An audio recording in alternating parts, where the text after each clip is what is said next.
So how are you guys? Pretty good? Had a good week?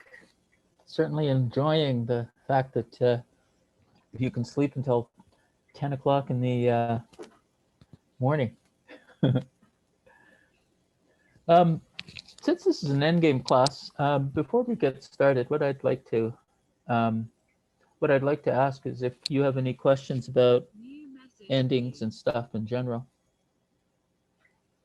Somebody sent me something on Leechess, so I'll just go have a look before I start sharing my screen.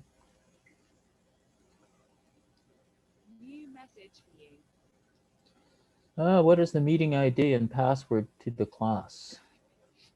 Asked by Killer Deaf Beast. Sean, could you send that to him? I guess. Is he in the class? Okay, I'll put it here or what? Put it where? He sent it. He sent it. I suppose I can copy and paste and send it to him. Who? Killer Deaf Beast. I don't know. Okay. Okay. Let's see. So as I was saying, or asking, are there any interesting endings that you guys have played that you would like to talk about and get some general input from the participants in the class? Don't be afraid.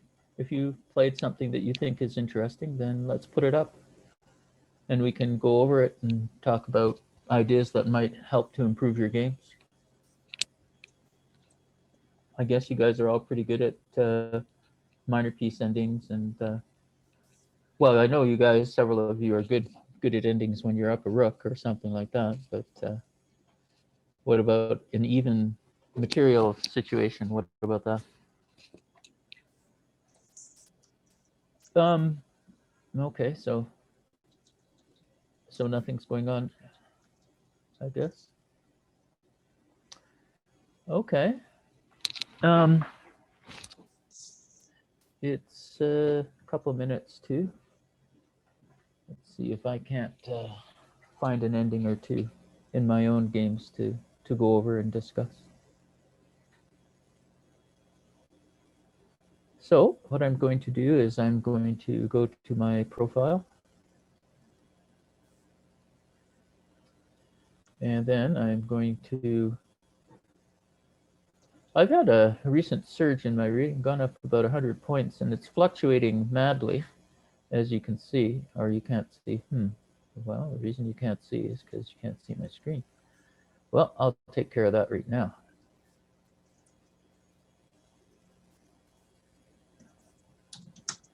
I'll share my screen. There. And share that. So we got 10 of you here. So 8 students, including the 2 instructors, I guess. So we'll go down to games, 41,239 of them. I think the games I played 4 or 5 years ago were better than some of the games I play now, but that's neither here nor there. All right, so we're looking at, this is an interesting ending right here against Damka. As an Imsvich Larson attack, it features knight versus bishop, and I guess it illustrates some aspects of that you guys are aware of. Some aspects of the ending that you guys are aware of. You know that a bishop with pawns stuck on the same color is called a bad bishop and has trouble swinging from one side or the other. Also, the fact of the pawns being in chain formation like so means that they have a weakness of controlling the white squares. And it's the same with this chain of pawns here. There's a weakness controlling these dark squares here. Also, you know that if all of the pawns are on one side of the board, if Black was conducting this battle and this B pawn wasn't present, then he would have an easier time of creating a defense, since all of the pawns would be on the king's wing, and this would be a position that would be favorable to the knight. but black could conduct a successful defense if this pawn here were gone and the king were somewhere over here and this white king were somewhere around here. Black could place his bishop here, defend the base pawn here, and keep his king somewhere around here, and most likely the position would be a draw. However, I headed for this particular ending, knowing that it would be hard to move these pawns off the, squares the color of the bishop. So that's one of the reference points that guided me into choosing to simplify into an ending. Also, I had managed to win a pawn, so that sort of had made the decision to do the end game thing relatively easy. So let's go back a few moves and see what's going on. So, oh, I see. There we go. Check. All right.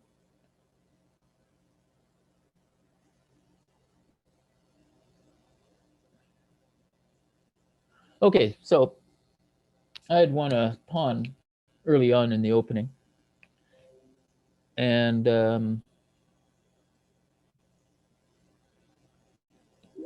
had managed to, so this made the decision to simplify into an ending fairly straightforward.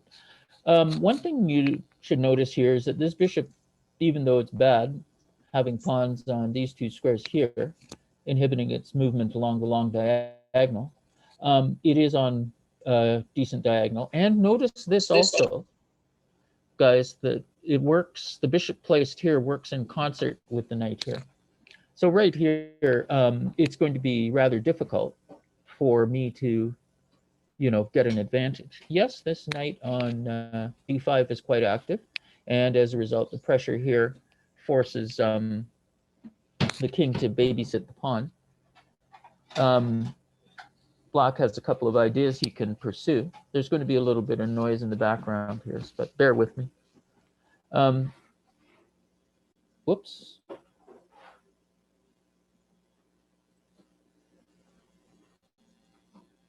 Get rid of that. Okay. So I said, let's get rid of that. Yeah. Black has a couple of ways of dealing with the knight pressure, and that's to play f5 and have the pawns. If he plays f5, he'll have the pawns work in concert with the bishop, and these two will be working as an effective team over here. So f5 is a possible way of freeing the king of the responsibility of having to defend f6.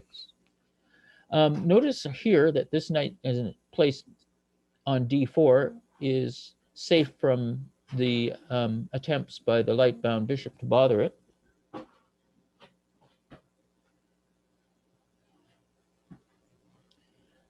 So this knight, placed as he is on d4, and this bishop here prevent,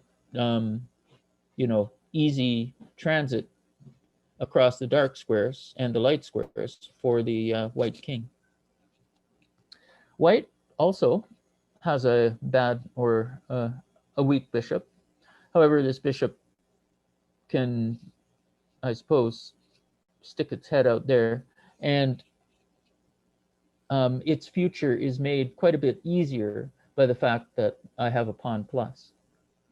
So one of the things that you should do in endings is to advance your army together while preventing your opponent's plan. In our previous discussions, we said that, or the author of the book,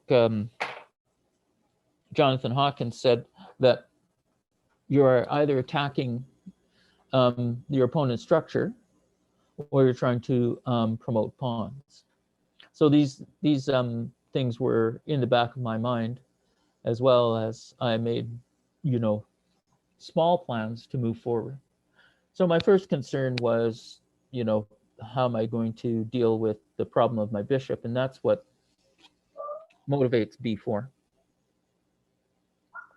So he plays b5, and this is, while this is a desirable situation, as long as if he leaves this knight here, on thank you. I caught you. I don't want to have to hunt for who's making noise, left themselves open. If you can mute yourself, that's good. Okay, I guess I have to go hunting for whoever's mute everybody. Maybe Sean can do that. Okay. It's desirable to put the pawn on B5. Let's create. 没有出卖你。他说要 Nick 找他，他说 Nick 如果有问题的话就跟他打电话。那什么？不管。这句话好好啊。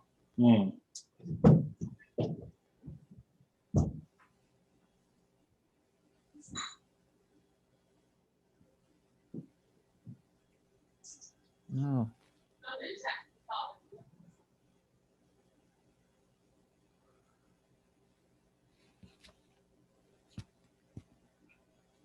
Okay, b5 is desirable in one sense because in endgames, you're supposed to be guided. When you're behind, it's better to trade pawns and not pieces.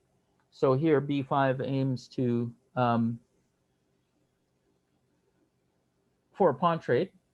But there's significant problems in the sense that it creates a fixed target, potentially for the light-bound bishop, which means that when some pressure comes against the b pawn, the knight at d5, for example, and the bishop, say at d3, can gang up on the lone b pawn. So that will mean that black will have to seek an exchange of pieces, which is not what he wants to do, really, because that lessens his chances for counterplay. So, so the move b5, while it seems active, is actually loosens his position quite a bit. It's better when you're defending to leave your opponent to essentially come to you. So these pawns being kept here, the base is far away from the bishop and the knight, which means I have to do a lot of work to get at the base, and it's possible that, you know, the king could easily defend it, you know. But notice, if such a plan were to be adopted, somehow white figured a way to get in with his king. So black can see this coming. In order to activate his king for defense by going to d7 and c8, then he'd have to put his bishop at g7. And of course, that would relegate the bishop to a passive post. So when you're playing chess, you want to keep your pieces active in order to create some counterplay. So black's task is made all that much harder by first being material down, having uncoordinated pieces.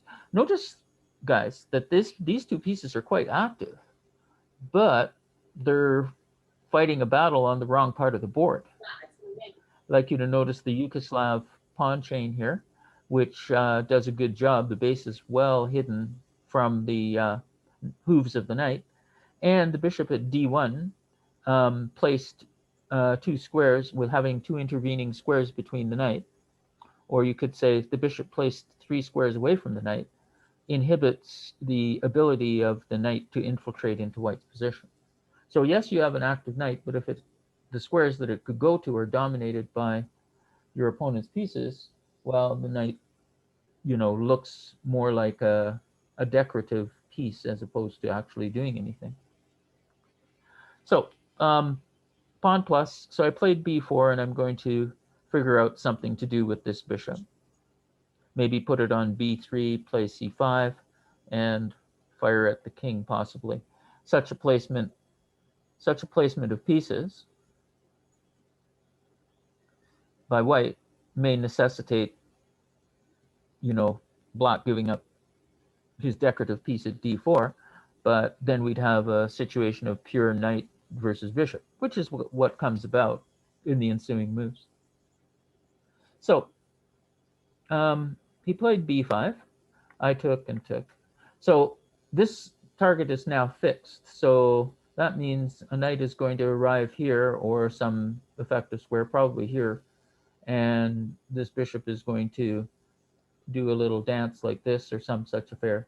And then he'll have to figure out how he's going to deal with the pressure from white's pieces against the b pawn. This is why keeping the pawn at the base, keeping his pawn chain back, would have made his task relatively easier.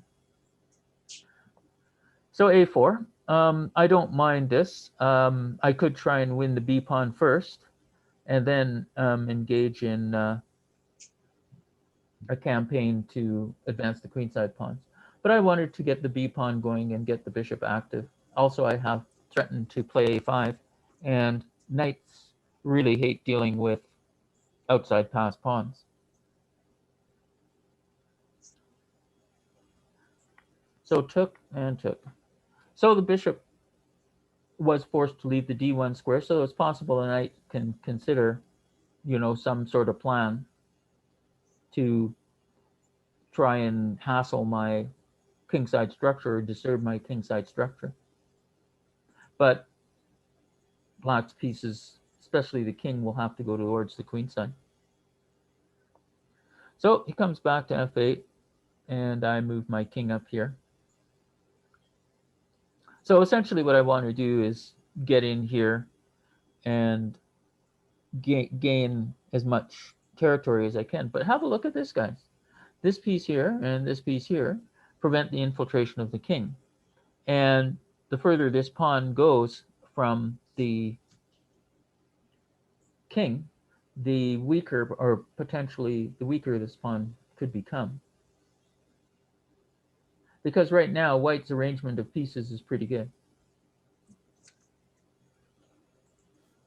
One thing you guys should be aware of is whoever can seize the initiative in opposite colored bishop situations will usually gain some decent attacking chances. And this is a concept that you are aware of in the middle game, but it also helps in the end game. Notice this barrier effect. Whoops. Notice this barrier effect by the knight on d5 and the bishop on a4. The other thing I want you guys to be aware of is you don't have to hurry. So there's a principle that you should follow of making the least committal moves first. So that means you would make piece moves first, fencing about, maybe offering a repetition, just to see how your opponent might set up his pieces.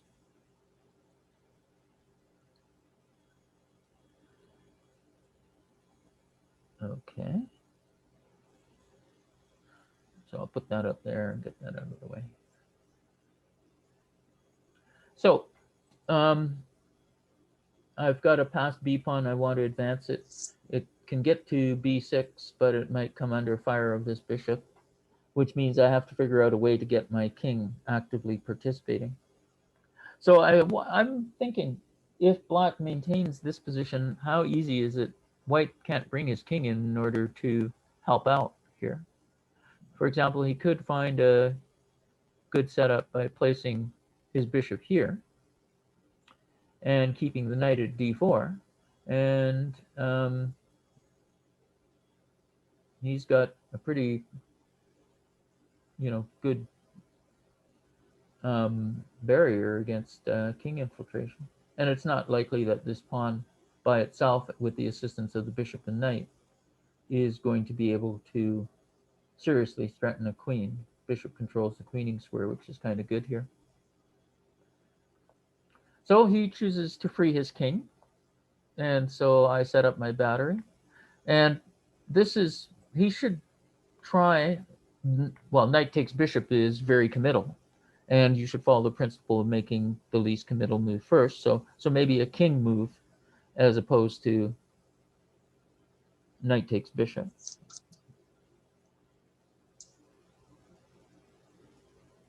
But he falls in with my plans. And now this knight is rock pressure against this piece here. First of all, it's an outside pass pawn, which means that it's going to this pawn is going to act as a magnet to draw the king over to some squares to prevent its advance. Also, I want you guys to be aware of the fact that, you know, putting the pawn right now, there's a very effective restriction of the bishop here, and if the pawn can get here, he'll cover white squares. If the pawn can get here, he'll cover light squares, and the horse will cover dark squares, giving an example of good coordination. Right now, these guys are duplicating each other's attacks here. He hits dark squares, and he hits dark squares. However, here, these two pieces are working together to restrain the activity of the f8 bishop. And remember, chess is about activity, and we know how to measure a position's activity by looking, you know, by looking at the squares that the pieces control, whether those squares are in the enemy half of the board, whether we restrict the movement of our pieces by such a setup, and whether we're attacking enemy pieces. Those are the four simple measures of piece activity. So right now, white should just win, right? It's theoretically one position. This pawn can move from b5, b4 to b6. Can't be disturbed there. This king is going to have to deal with the threat of the advance of the b pawn somehow. And that'll mean that while he's over here, that means that my king can do something on the king side, because this king can't be running around. So pawn takes pawn, pawn takes pawn. That ensures that he doesn't have to worry about some bothersome pawn break. Then he attends to dealing with the matters of my king trying to infiltrate. So my king has managed to get to b5 and forced his king back. So all I need to do is put my king perhaps on d5. And with my king on d5, then I'm attacking, obviously, the e-pawn and threatening to infiltrate into his position and take material somehow. So don't hurry, you just move forward slowly. So bishop d6, and the knight moves in to harry the white pawns, or the pawns on light squares. So he resists a little bit, and so now I'm thinking of a way to force that g pawn to advance. But he voluntarily does that. Now, I don't want to do this as a means of fixing a target, because if I want to send my king, the pawn on g4 would stop the infiltration. So here's another path along the open lines in order to get my king into his position. Which means if a king arrived here on f3, threatening to come in here, that would necessitate his pawn moving forward. And it would be possible to arrange some method of targeting it with my knight or some such affair.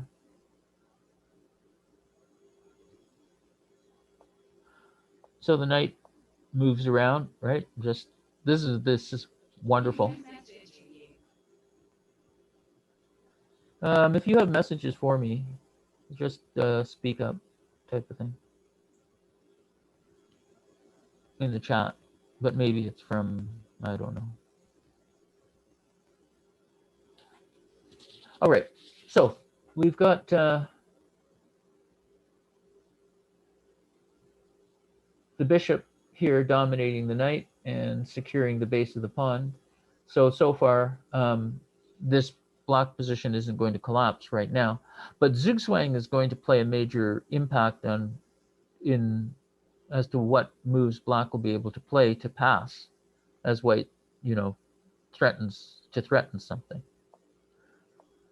So I decided to just rearrange matters. I don't want to give up the b pawn at the moment. That's why I didn't place king c6. Maybe I can go here and trade this for this, but first maybe I should do this and then send the king in here and take this pawn off.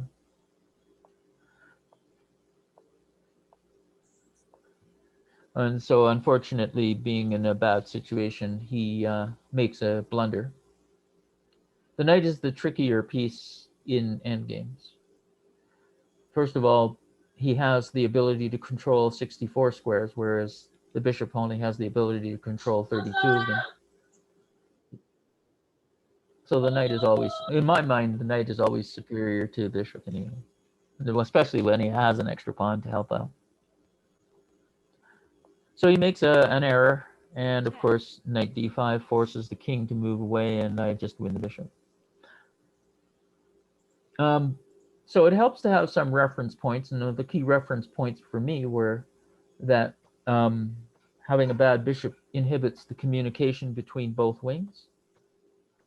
Having a pawn plus means that the king will be tied up attending to the advance of the pawn. And you shouldn't hurry, and you should keep your units reasonably well centralized as you move forward. Okay, let's leave this.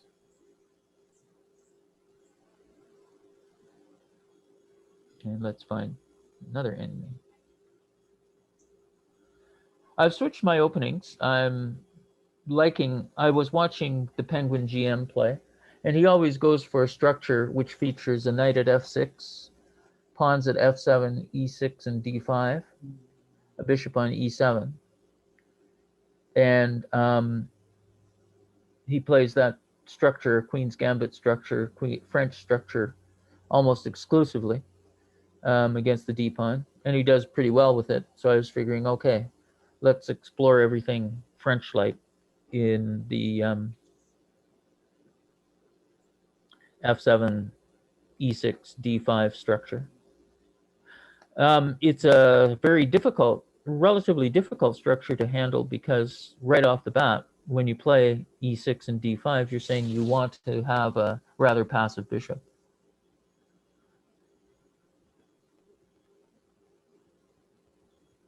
So here we have a 3 and 2 versus 3 pawns versus 2 rook endgame.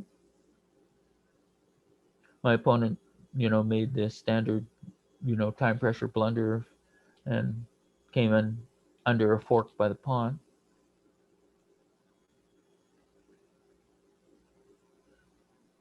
Queen and knight. French defense advanced variation.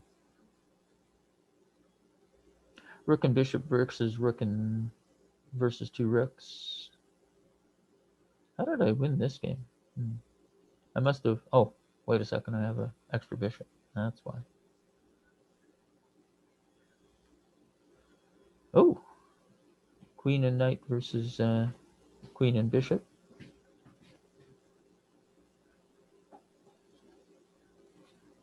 Rook and bishop versus rook and bishop. Okay, this ending is rather interesting, I suppose, in one sense. Material is even, this ending here. Material's even, 5 pawns each. I have a terrible bishop. He has a good bishop. However, the bishop at e3 performs a good function of keeping the pawn at f4 alive, which keeps the bishop at b8 inactive.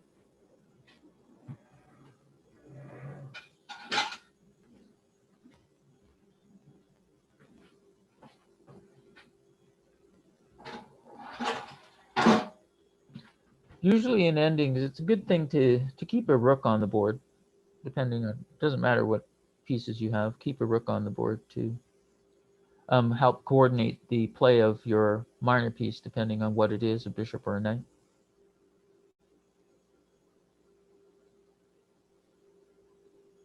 checkmate.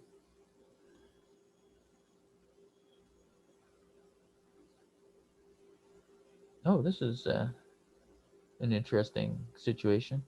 Rook and pawn versus rook and pawn versus rook and king.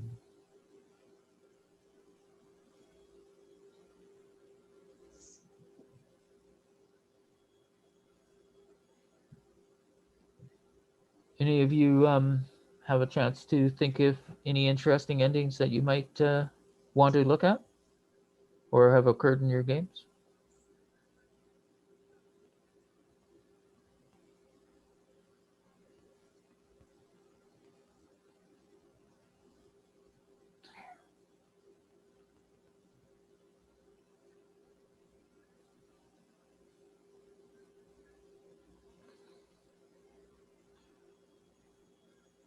This is a game I lost,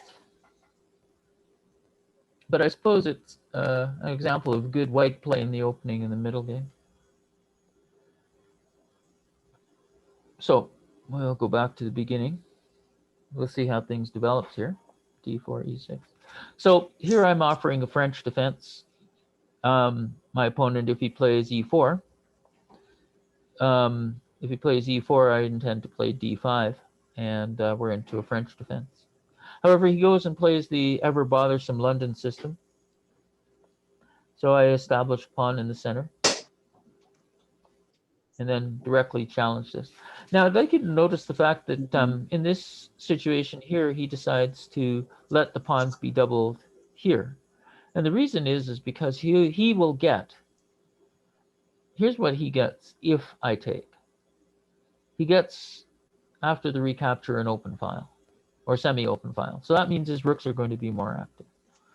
Also, with the pawn on F4, he can move the pawn to F5, maybe entailing a sacrifice, and he can get rid of his doubleton. And by playing bishop takes bishop, I'll be trading off my active pieces, my one developed piece. One of the things I would like you guys to get out of the habit of doing is bringing out a piece and exchanging it off, because it doesn't really help you, type of thing. However, I also noticed that, okay, the double pawns are presenting a target. So one of the things is that, so after bishop takes and pawn take, queen d6 presents some interesting possibilities for forking.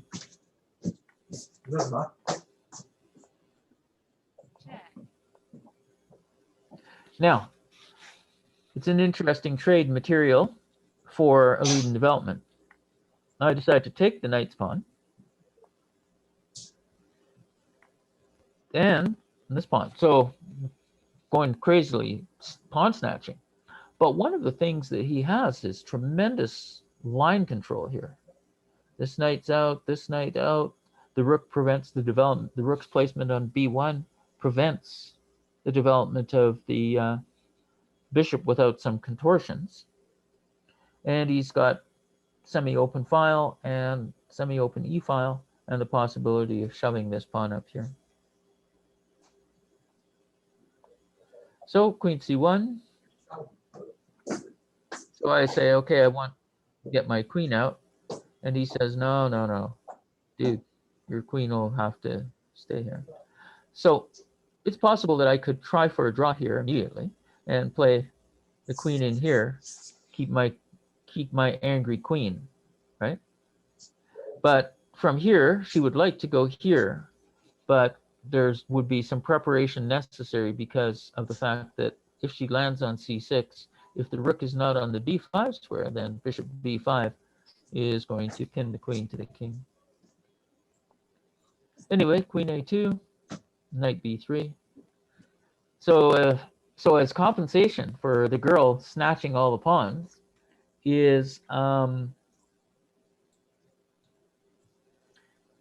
she could get trapped, and so he's just using a plan to envelop my queen, take away all her escape squares, and then just win the girl. So b6, that prevents the rook a5. So here, so he wants to trap the queen again by playing bishop b5 and rook a4. So knight a6. So here he could go and trap the queen, but I intended to get a whole horde of stuff. But see, if he plays bishop b5 here, I had intended to play this, and then when he plays over here to trap the queen, I'm going to take the rook, and he's going to take back with the bishop, and then I'm going to take over here. And fight the interesting imbalance of rook, and he'll have given up a rook and bishop and a couple of pawns for winning my queen. And I would hope that the poor pawn structure in the center and the fact that I have a material preponderance of pawns on the king side means that I could coordinate my pieces and use the a-pawn as a threat to tie him up. Anyway, it's an interesting possibility there. So rook b5, so c6, and knight e5. So he's managed to sacrifice a rook, so I take it and then move my king over. So I'm up a rook for something. So there's no excuse for failing to win this game. But, you know, poor king position and lack of a clear-cut plan to bring my queen back into the game means that he's going to get some initiative here. So he castles, and I put this and try and push his pieces out. So this is easily one position here.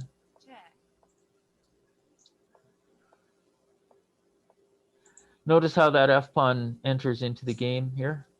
And he advances the f-pawn in order to attempt to destroy my structure. He has to seek some form of counterplay. So f5 fits the bill. And so some exceedingly poor play from me allows him to win.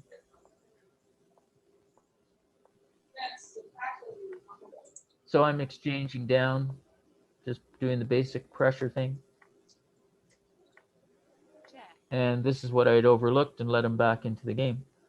So here he's just down the, let's see, rook versus rook, knight versus knight, and knight versus rook.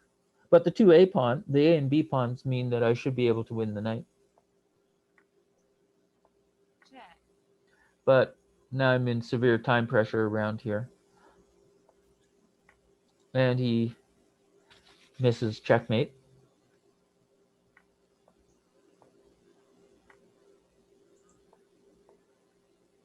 So here we have an ending, right? And I have two passed pawns, but they are balanced by the fact that his rook is very active.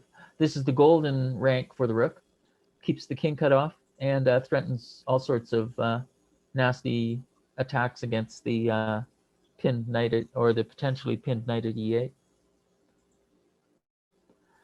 So I'm down a pawn, but the doubleton on the d file is not really that good for him. The A and B pawns, it would seem, are more of a problem. So again, I think I should be doing fantastic here. Just place the knight at f6, put it on d5. From d5, it'll guard the b pawn. That'll free my rook. And then my rook can move about the board and either attempt to win material or tie up his pieces. The a pawn here is going to mean that this guy can't move very far away. But watch how I botch this up here. So this was played in order to connect the king to the knight. This says, I don't want you to move your knight. And I say, get rid of your rook.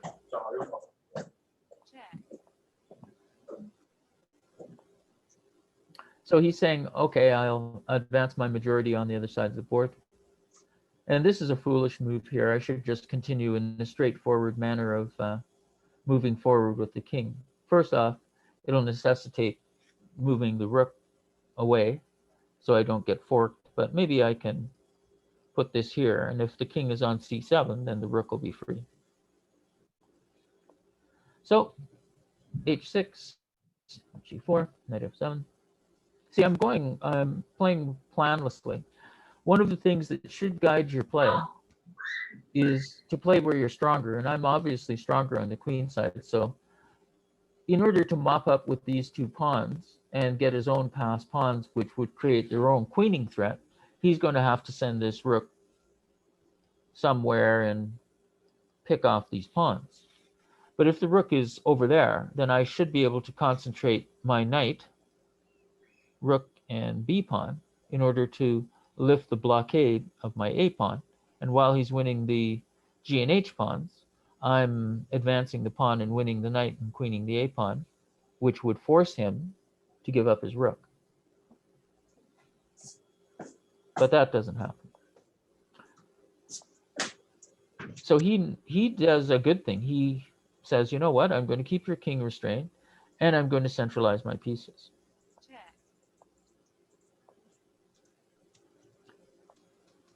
So he's advancing his majority. He says, okay, I'm going to play where I'm stronger. Notice how he plays this move in order to get a passed pawn. He wants to take out this move here restrains the candidate from advancing. So he says, you know what, I'm going to take split pawns, but I'm going to be able to advance my b pawn or my f pawn. So he rightly plays f5. And I suppose what I should do here is maybe play knight takes f5. I played here because I said, you know, I'm going to win the g pawn, or win the f pawn.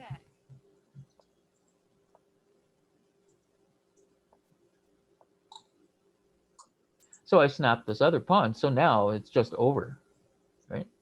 I've got g and h pawns passed. I'm going to stick my king on f6 in front of the f pawn and kill his counterplay, and then deal with the stupid knight on a2.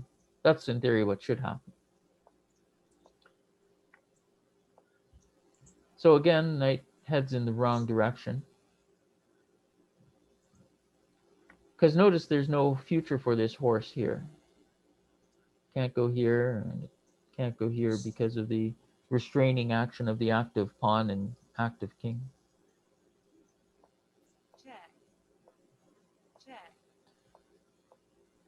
So he starts a mating attack.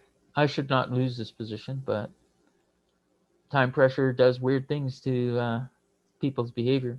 So he's going to pick up the h pawn, and he's going to have king, rook, and pawn against king and knight, because that stupid rook on a6 is not participating. So I overlooked this threat that he says, you know what, I'm going to win your knight. Now, a strong move here, I'm pretty sure you can, or a decent move here, I'm sure you can all find, you know, something that involves placing the rook here, so that when I'm checked and he goes here and then infiltrates here, there is a possibility of some sort of discovered attack against the piece on g7. Anyway, I shouldn't lose this knight, and definitely should not suffer what happens next.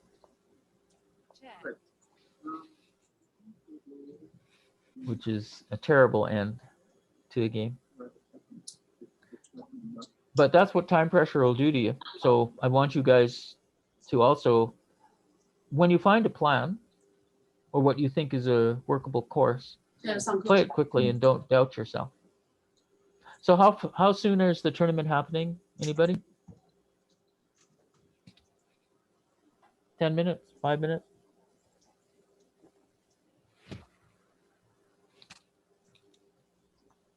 Thank you very much. 哇，现在 Roy 的班上已经有14个人了。Thank you, Jeffrey.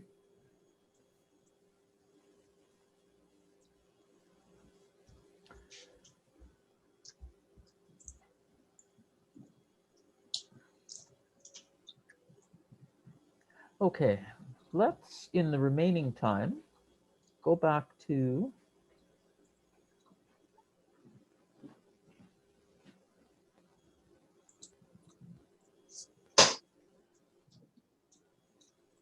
this situation that we have here and have a look at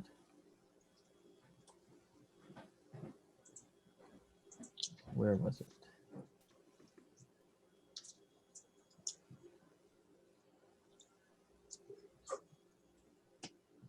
I'm looking for that situation where I had rook and pawn versus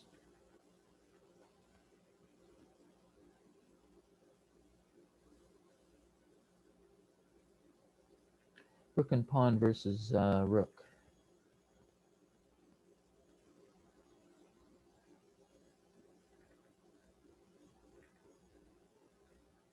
Here we go.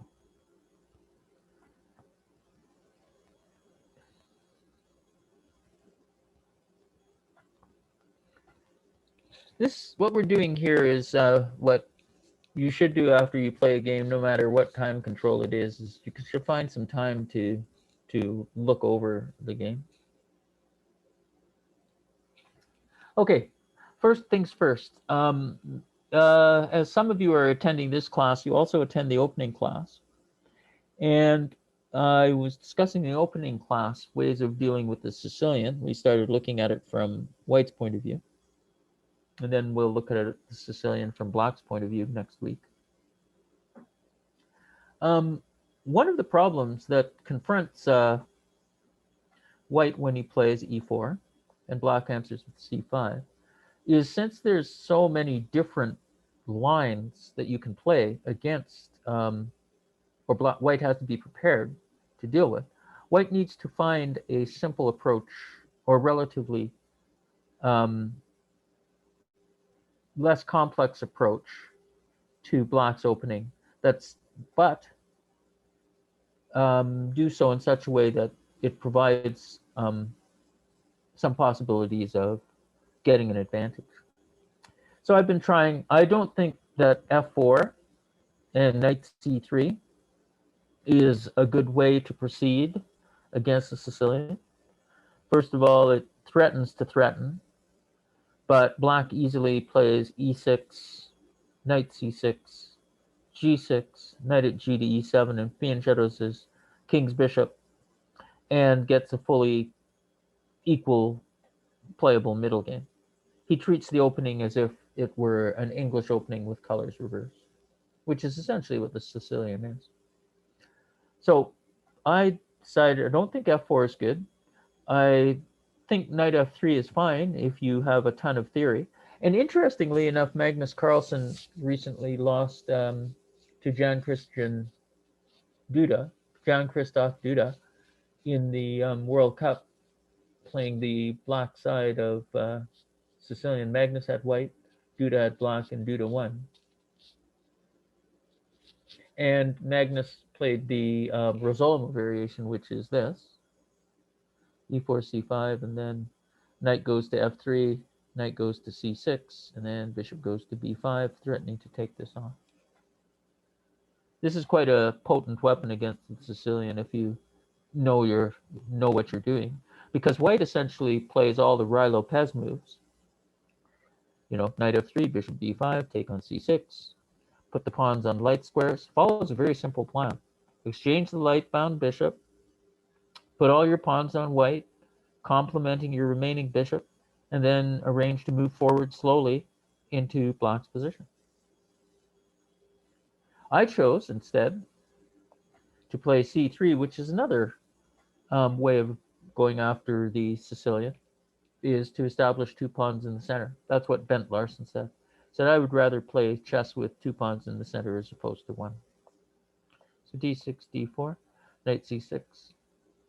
So I should now it would be an interesting, it would be seemingly an interesting thing to do is play pawn takes pawn, and after pawn takes pawn, exchange queens. But here it's not helpful for white, because after such an exchange, the knight's going to capture black back on d8, so black's not going to lose his castling rights. And this pawn on c3 is going to be quite possibly more of a detriment to white's position than a help. So I played bishop e3, threatening to win a pawn. Knight f6, defending by counterattack. I decide to go for the same-ish pawn structure, or the Yugoslav pawn structure. What this does is this kills the effect of the knight. And if a bishop is placed on b7, it also kills the effectiveness of the bishop by having a strong blockading pawn on e4.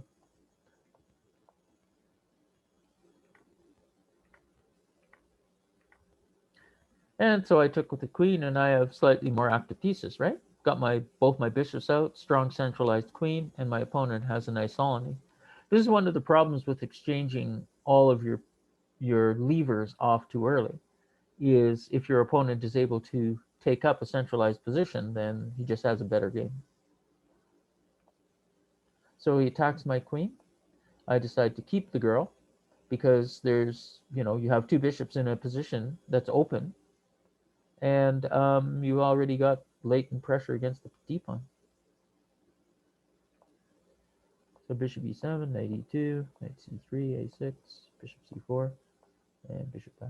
So I think white has a pretty well winning position, just needs to not leave himself short of time, and just take that d-pawn off the board with some judicious, careful play by building pressure in the d5.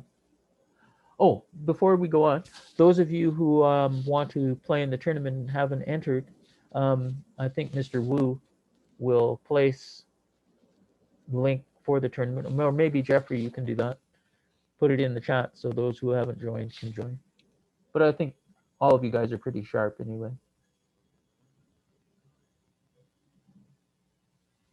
Thanks, Jeff.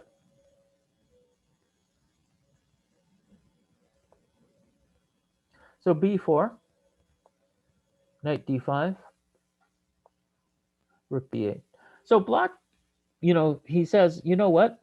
I'm just going to gain some space on the queen side. I dare you. Your knight has moved here and here, and you can have the 2 bishops if you want. And it will definitely weaken my d-pawn. But this bishop has only moved once, so you will have spent a lot of time. And what have you achieved for it? You got rid of my bad bishop, helped my queen out, and moved the same piece thrice in the opening. An interesting dynamic battle ahead. So I say I'm going to take that and then take a pawn off. Now he's forced to make an exchange. Notice how by holding on to the central squares and just building up pressure on the position, you forced your opponent to do what you want him to do. I want my opponent to exchange pieces because his endgame is horrible. That d-pawn will eventually be lost. So, good. Okay, so he says, well, you know what? You got a bishop at d5, but I'm going to harry your position.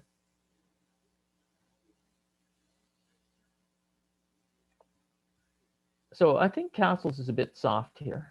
Should probably play king f2 and keep the possibility of using the rook on the h-file in my pocket, so to speak. So this is an interesting middle game idea, whereby my opponent sacrifices a pawn in order to activate his pieces. Bishop is looking at b2. Knight would love to come in and hit that bishop on d5 and get rid of it.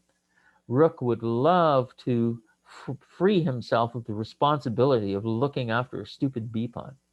So my opponent does a tactical idea which has a powerful positional aspect to it, where he says, you know what, you can be a pawn up, but I'm going to dominate the open lines.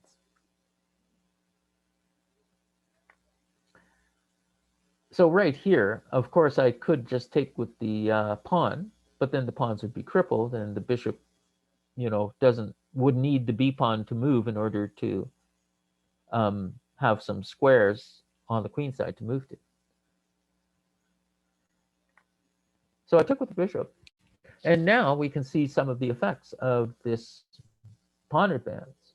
This rook doesn't have to worry about any b pawn, and this bishop work together. This is an example of what's called coordination in order to begin the process of tying my pieces down. What black is seeking is as much activity as he can get. So knight b4, bishop d4, so I say, I don't want that pressure. Now, here, a simple and good approach is to take this pawn off, obviously, and use the pin, which means that he won't be able to take this b pawn, and then I'll just be up a ton of material. But bishop d4, bishop d5, take, and rook f2, getting out of the pin. And knight d3, rook g2, and he takes the b pawn. And so, unfortunately, being in time pressure, I blunder a piece, and the rest is over. I should just play queen takes queen, knight takes queen, and then rook takes pawn, with a position where I'm a pawn up, and have a strong bishop and press against f7. This should be a win. If I had gone this course, I should be winning in that case. All right, I think the tournament starts in a few minutes, so I'm going to end our endgame class here.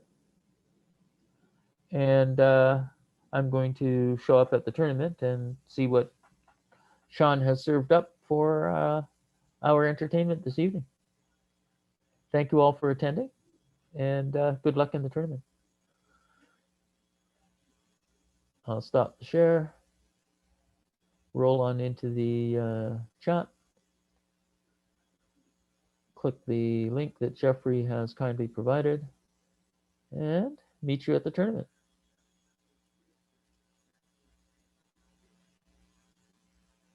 Oh, we've got some strong players here. We've got, look at those bucks. Look at those bucks. The dark gold.